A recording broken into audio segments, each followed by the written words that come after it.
사도신경하심으로 우리의 신앙을 고백하도록 하겠습니다. 전능하사 천지를 만드신 하나님 아버지를 내가 믿사오며 그 외아들 우리 주 예수 그리스도를 믿사오니 이는 성령으로 잉태하사 동정녀 마리아에게 나시고 본디오 빌라도에게 고난을 받으사 십자가에 못 박혀 죽으시고 장사한 지 사흘 만에 죽은 자 가운데서 다시 살아나시며 하늘에 오르사 전능하신 하나님 우편에 앉아 계시다가 저리로서 산자와 죽은 자를 심판하러 오시리라. 성령을 믿사오며 거룩한 공회와 성도가 서로 교통하는 것과 죄를 사하여 주시는 것과 몸이 다시 사는 것과 영원히 사는 것을 믿사옵나이다. 아멘.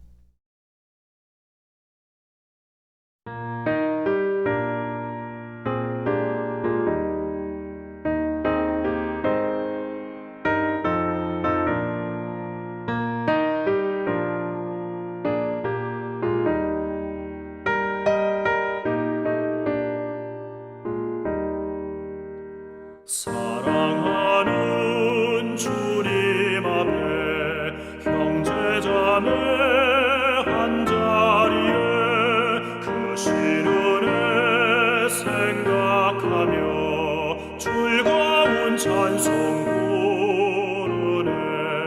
내 주 예수 본을 받아 모든 사람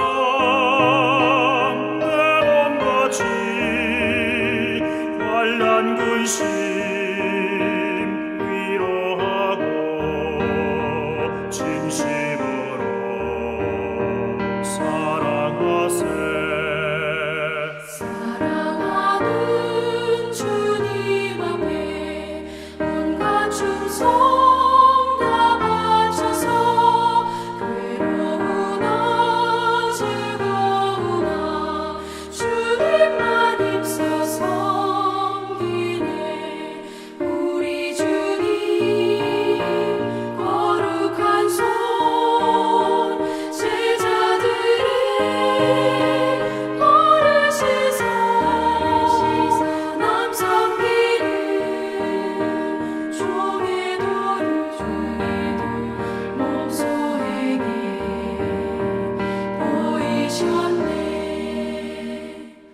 사랑하는 주님 예수 같은 주로 섬기다니 한 피마다 한 몸이군 형제여 친구들이여 한 몸같이 친밀하고 마음으로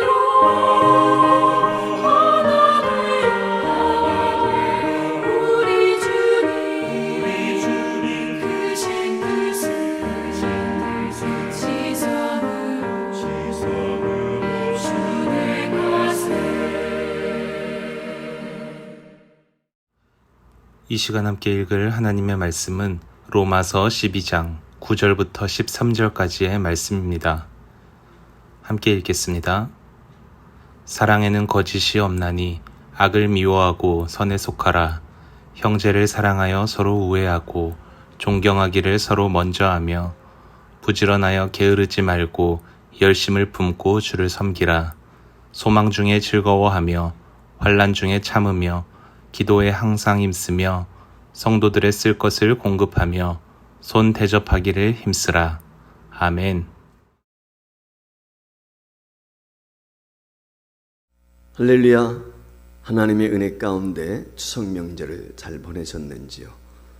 오늘은 로마서 12장 9절 이하에 있는 말씀을 통해서 형제 사랑이라고 하는 주제를 가지고 함께 말씀을 나누도록 하겠습니다. 가정은 인생의 출발지이고 종착지라고 할 수 있습니다. 따라서 사람은 가정에서 태어나고 가정에서 자라고 가정에서 또 가정을 이루고 가정에서 또 세상을 떠나게 되는 것입니다. 이만큼 우리 생애 가운데 가정이라고 하는 것은 우리에게 많은 영향을 끼칩니다. 그런데 종종 보면 자신의 태어난 가정 환경 때문에 행복하고 보람 있는 삶을 살아야 될 사람들이 그렇지 못하고 불행한 경우를 종종 볼 수 있습니다. 제가 경험 중에 하나가 한 50대 여집사님을 만난 적이 있었는데, 이 집사님의 어릴 적 이야기를 했습니다. 그의 아버지는 시골에서 양조장을 경영했는데 아내와 두 딸을 데리고 살았습니다. 그런데 어느 날 갑자기 아버지가 젊은 나이에 세상을 떠나게 되었다고 합니다. 그런데 어찌된 일인지 어머니가 이웃 남자와 함께 눈이 맞아서 도망을 가게 되었다고 하는 것입니다. 이 집사님 5살 때 어린 나이인데 하루는 저녁에 잠을 자는 사이에 어머니가 일어나서 짐을 싸들고 주랭랑을 치는 모습을 목격하게 된 것입니다. 이 어린 나이에 그 어머니 치맛자락을 붙들고 엄마 가지 말라고 소리를 쳤지만 이 어머니는 이웃 남자와 바람이 나서 그만 이 어린 두 딸을 집에 남겨놓고 홀로 가정을 벌였다고 하는 것입니다. 그 이후에 50이 될 때까지 그 짐을 벗어버리지 못하고 행복하지 못한 삶을 살고 있다고 하는 고백이었습니다. 과거에 겪었던 이 쓰라린 아픔이 나이 50이 되었는데도 불구하고 트라우마로 남아 있는 것입니다. 가정 안에서 사랑을 받지 못하고 자라게 될 때 그 상처가 얼마나 큰지를 단적으로 우리에게 보여주는 실례라고 생각합니다. 오늘 여기 본문 10절 말씀에 보면 이렇게 우리에게 바울 사도가 권면하고 있습니다. 형제를 사랑하여 서로 우애하라. 형제의 사랑은 흔히 은사일 수도 있습니다만은 우리가 당연히 해야 될 일이라고 생각이 됩니다. 이 형제 사랑이라고 하는 것이 은사든 아니든 우리 모두는 형제를 사랑하며 살아야 될 책임이 있다고 저는 생각을 합니다.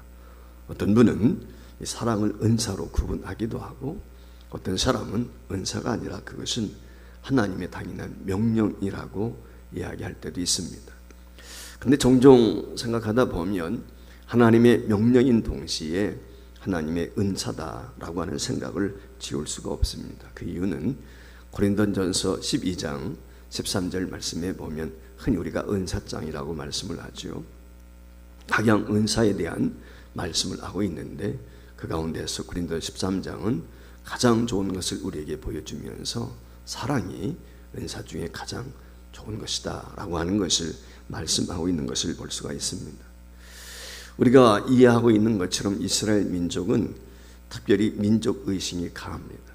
그리고 가족의 의식이 강한 민족 중에 하나로 알고 있습니다. 모든 사람들이 가족을 중히 여기고 귀히 여기지만 유대인들은 가족 사랑은 으뜸이라고 하는 것입니다. 그래서 어떤 역사학자는 말하기를 이스라엘이 나라를 잃고 2000년 동안 유리방황했음에도 불구하고 그들이 살아남을 수 있던 원동력 중에 하나는 물론 하나님에 대한 절대신앙도 있지만 동시에 또 하나는 그들이 가족애로 똘똘 뭉쳐있는 이 정체성 때문이라고 이야기한 적이 있습니다. 그만큼 가족에 대한 애착이 많은 것이 유대인입니다. 이런 가족에 대한 특별한 사랑과 감정은 예수님을 믿은 후에도 그 믿음이 그 형제로 이어지는 그런 모습을 볼 수가 있습니다. 우리가 요즘에 사도행전 말씀을 주일날마다 묵상하고 있는데 사도행전 2장 44절 45절 말씀에 보면 이와 같은 말씀이 기록이 되어 있습니다. 믿는 사람이 다 함께 있어 모든 물건을 서로 통용하고 또 재산과 소유를 팔아 각 사람의 필요를 따라 나눠주며 라고 말씀을 했습니다. 어쩌면 이들이나 우리나라 사람들이나 이 가족에 대한 애착, 그것은 아마 큰 민족이 아닐까 이런 생각을 좀 가져보게 됩니다. 그런데 오늘 여기 우리와 좀 다른 부분이 그들이 성령을 경험하게 되었을 때 나타난 현상입니다. 성령 받은 후에 오늘 여기 말씀에 보면 유대인들은 공동체가 더욱 곤고해졌다고 하는 것입니다. 근데 우리 교회 사 가운데 보면은 한국 기독교 전례사 중에 이와 같이 성령이 충만한 역사가 있었음에도 불구하고 이 사도행전 2장과 같은 역사는 일어나지 않았던 것을 우리는 기억해 볼 수가 있습니다. 가족을 생각하는 마음이 탁월한 두 민족임에도 불구하고 한 민족은 같은 성령이 임하게 되었을 때 유무상통하는 그런 모습이 나타나게 되었고, 우리나라에서는 그와 같은 모습이 나타나지 못했다고 하는 것입니다. 그 차이점이 어디에 있을까라고 하는 것을 곰곰 한번 생각해 봅니다만, 어쨌거나 우리는 성령을 받았음에도 불구하고 우리 집은 우리 집이고 나는 나고 너는 너다 라고 하는 의식이 좀 많이 강한 것이 아닌가, 이런 생각을 가져오게 됩니다. 그런데 유대인들은 성령을 받자마자 모두가 한 가족이라고 하는 의식이 더욱 강렬해졌다는 것입니다. 그래서 재산과 소유를 팔아서 각 사람의 필요에 따라 나눠주는 역사가 일어난 것입니다. 물론 원래 이 유대인들은 하나라고 하는 의식이 강했습니다. 즉 민족의식이 강한 나라입니다. 하나란 이 민족의식이 얼마나 강한지 유대인들을 보면은 성이 없다는 것이죠. 우리는 각 많은 성이 있지 않습니까? 박신이, 김신이, 이신이 많은 성들이 있는데 유대인들에게는 이 성씨가 없다는 것입니다. 그 이유가 무엇이냐면 다 아브라함의 자손이기 때문에 그렇습니다. 물론 믿음의 조상인 아브라함의 후손들이기 때문에 어쩌면 성이 필요 없는지도 모르겠습니다. 물론 지금은 과거와 달리 성을 만들어서 사용하는 분들이 있지만은 예수님 당시 초대교회까지만 하더라도 대부분이 이런 의식들을 가지고 있었다는 것입니다. 그러니 이 하나라고 하는 민족이 의식이 강한 데다가 이 성령까지 임하게 되었을 때 다 가족이 한 마음 한 뜻이 된 것입니다. 내 것 내 것이 없습니다. 서로 나누었습니다. 사도 바울만 그런 것이 아니라 특별히 사도들의 이야기를 보면 그들이 보낸 서신 가운데 이와 같은 부분들이 잘 드러나 있습니다. 형제라고 하는 호칭, 우리가 서신서에서 많이 발견하게 되는데 이 형제라고 하는 호칭은 바로 사랑으로 맺어진 관계를 말하는 것이죠. 심지어 죽음까지도 불사하는 호칭이라고 어떤 주경신학자는 설명을 했습니다. 그러니 이 형제 사랑하는 것은 아주 당연한 것이고 유대인들은 이와 같이 성령 안에서 형제를 사랑하라고 하는 이 말씀으로 똘똘 뭉쳐져 있다고 하는 것입니다. 여러분 아시는 대로 이 형제를 사랑하는 것은 유대인들에게 당연한 것인데 어째서 오늘 여기 보는 말씀에 보면은 형제를 사랑하라 라고 말씀을 했을까요? 그 이유는 먼저 오늘 본 서신의 수신자를 우리가 이해해야 될 것입니다. 오늘 수신자는 바로 로마에 있는 성도들입니다. 로마에 있는 성도들 중에는 많은 사람들이 유대인이었을 것입니다. 그러나 그 중에는 헬라인을 비롯해서 이방인들도 상당수가 있었다고 하는 것입니다. 그래서 바울 사도는 형제를 사랑하여 서로 위하라 이처럼 격려하고 있는 것입니다. 그럼 먼저 우리가 생각할 것은 우리의 형제가 누구냐 하는 것입니다. 자, 마가복음 3장 32절 33절 말씀에 보면은 이런 말씀이 나오죠. 무리가 예수를 둘러앉았다가 여짜오되 보소서 당신의 어머니와 동생들과 너희들이 밖에서 찾나이다. 대답하시되 누가 내 어머니며 동생들이냐 하시고 라고 한 말씀이 있어요. 한 번은 예수님께서 복음을 전하고 계실 때 집안에 아마 계셨던 것 같은데 그의 어머니와 형제들이 찾아왔습니다. 그래서 밖에 있는 사람들이 기별을 하는 것이죠. 지금 밖에 당신의 어머니와 형제들이 찾아왔다 라고 했을 때 예수님의 답변이 누가 내 어머니며 동생들이냐 라고 반문하신 것입니다. 그러면서 34절 35절 말씀에 보면 예수님이 덧붙여 이렇게 말씀을 하십니다. 내 어머니와 내 동생들을 보라. 누구든지 하나님의 뜻대로 행하는 자가 내 형제요 자매요 어머니라 그랬어요. 하나님의 뜻대로 행하는 자가 주님의 형제요 자매다. 주님의 말씀이거든요. 언뜻 보면은 우리 예수님께서 가족을 부인하는 것이 아닌가라고 하는 오해를 살만합니다. 그러나 이것은 예수님이 가족을 부인하는 것이 아니라 하나님 나라의 관점에서 말씀하고 있는 내용이십니다. 혈연에만 묶어있는 이스라엘 사람들에게 그리스도를 믿는 자는 모두가 다 형제다라고 하는 것을 친히 말씀하고 있는 것이죠. 우리가 잘 알고 있는 것처럼 예수님께서 골고다에서 십자가를 지시고 돌아가시게 될 때 그 고통과 그 아픔은 얼마나 컸겠습니까? 그럼에도 불구하고 그 십자가 밑에 있는 어머니를 그는 기억하셨습니다. 그래서 요한복음 19장 26절 27절 말씀에 보면은 이와 같이 기록을 하고 있습니다. 예수께서 자기의 어머니와 사랑하시는 제자가 곁에 서 있는 것을 보시고 자기 어머니에게 말씀하시되 여자여 보소서 아들이니라 하고 하시고 또 그 제자에게 이르시되 보라 내 어머니라 하시는데 그때부터 그 제자가 자기 집에 모시니라고 그랬습니다. 예수님은 인간적으로 맏아들로서 어머니를 봉양하지 못하게 되었을 때 그 미안함을 오늘 그 요한에게 부탁을 내서 어머니를 공양할 것을 부탁하고 있는 것입니다. 우리가 아는 것처럼 성경 말씀에 보면 10계명 중에 5번째 계명이 내 부모를 공경하라. 그리하면 내 하나님 여호와께서 내게 준 땅에서 내 생명이 길 것이라고 약속해 주신 것을 볼 수가 있습니다. 이처럼 부모를 공경한다고 하는 것은 하나님이 복을 주시는 약속 중에 하나입니다. 심지어 디모데전서 5장 8절 말씀에 보면 누구든지 자기 친족 특히 자기 가족을 돌보지 아니하면 믿음을 배반한 자요 불신자보다 더 악한 자니라고 말씀을 했습니다. 이처럼 주님은 가족을 특별히 생각을 하셨고 가족을 돌볼 것을 명하신 것입니다. 그런데 그것으로 끝이 아닙니다. 누가 우리의 형제인지도 본명이 부여주셨습니다.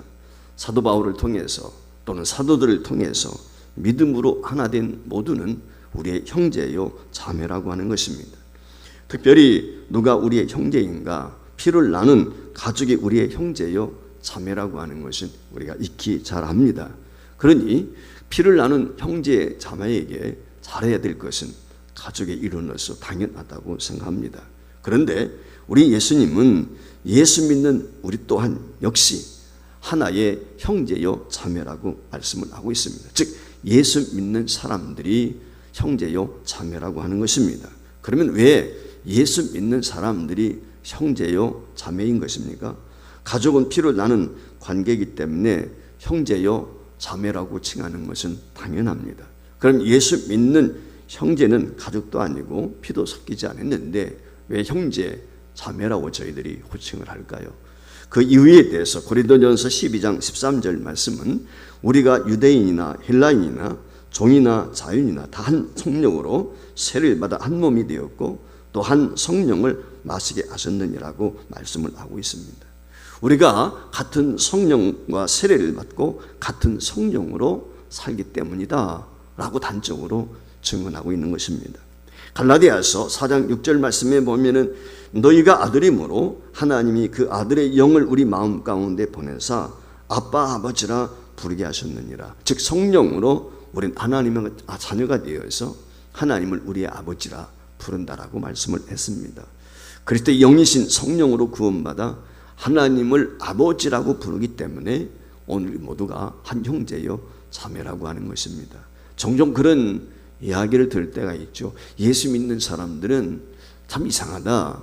할아버지도 아버지도 손자도 교회 나가게 되면 하나님을 다 아버지 하나님 아버지 하는데 거기는 족보도 없냐 확률도 없냐 그런 얘기를 종종 이야기하는 것을 들을 때가 있습니다. 부자가 같이 교회 나와도 아버지 하나님, 아들도 하나님 아버지, 손자도 하나님 아버지라고 우리는 부릅니다. 그 이유는 다른 데 있지 않습니다. 성령 안에서 한 형제 자매가 되었기 때문에 하나님을 아버지라고 부르는 것입니다. 예수님은 누구든지 하나님의 뜻대로 행하는 자가 내 형제요 자매요 내 어머니라고 분명히 말씀을 하셨습니다. 왜 오늘 우리가 한 형제요 자매가 되었습니까?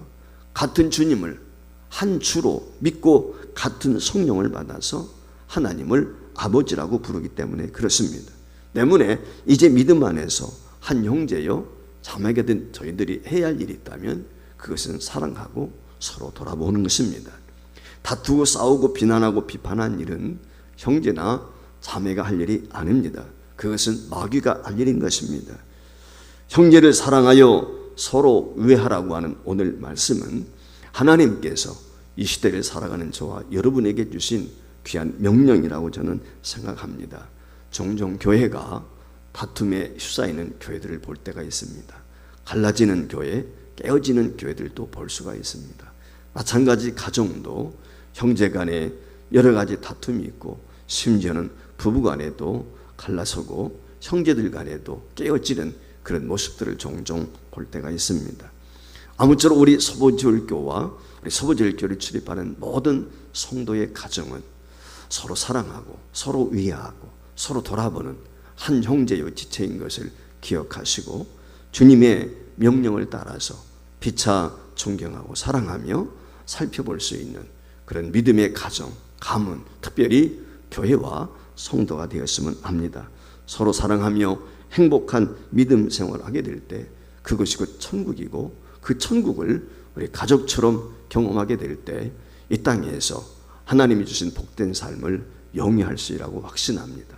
아무쪼록 우리 서보질교회 모든 성도들의 가정이 한 형제 자매인 것을 기억하면서 피차 사랑하고 위로하고 격려하며 선행을 앞서할 수 있는 그런 은혜와 복이 있기를 주의 이름으로 축복을 드립니다. 기도하겠습니다. 살아계신 하나님 아버지, 그렇습니다. 하나님께서 우리 이처럼 사랑하셔서 한 가정을 이루게 하여 주셨고 형제 자매를 주심을 감사드립니다. 오늘 주신 말씀처럼 서로 사랑하게 하시고 서로 선행을 우리가 앞서 행하며 돌아볼 수 있는 은혜를 입게 하여 주시옵소서. 특별히 코로나 상황이 되다 보니까 여러 가지 어려운 점들이 많이 있습니다. 이웃을 돌아보고 생각하기보다는 나 자신만 생각할 때도 참 많습니다. 하나님 아버지, 초대교회가 주의 영으로 충만케 되었을 때 유무상통했던 이유는 다른 데 있지 않습니다. 그들이 한 피바다 한 몸 이른 한 형제요 자매임을 깨달았기 때문에 그렇습니다. 오늘 우리 서부질교회 모든 성도와 가정이 피차 서로 사랑하고 위로하는 귀한 가정이 되어서 주님이 허락하신 천국을 경험할 수 있게 하여 주시고 이 땅에 사는 동안 천국 백성답게 그리스도의 사랑을 실천하며 살아가는 주의 교회와 성도 되게 하여 주옵소서. 예수님의 이름으로 기도하옵나이다. 아멘.